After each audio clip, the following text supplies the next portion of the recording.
my name is Tara Ray Stevens, and I'm a hairstylist with 12 years of experience, and today we are here at Tech Salon in Costa Mesa, California.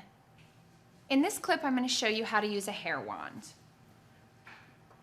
You want to start with well-styled hair and make sure it has product in it. That's going to help hold the style once you do your curls.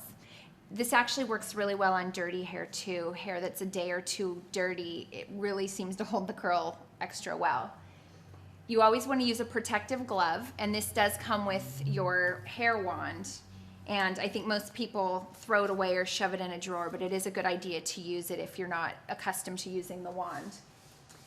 Make sure the wand's nice and hot, and then section the hair to get the hair you're not curling out of your way.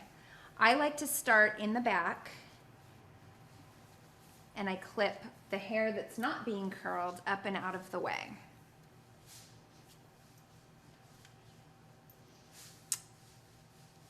There are a few different ways to curl with a wand. If you want more of a beachy wave look, it's a good idea to take horizontal sections, hold your iron horizontally, and wrap around the wand, letting the hair twist as you wrap.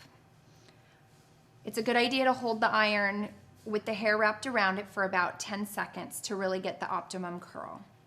Another tip is if you like it extra wavy, take smaller sections, and if you like a loose wave, to take much bigger sections.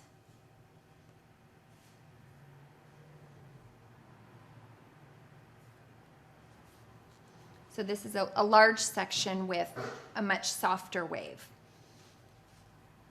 You would then work around the back of the head, continuing around, taking out your next section and working your way up the head until you get to the top. And that is how you curl hair with a curling wand.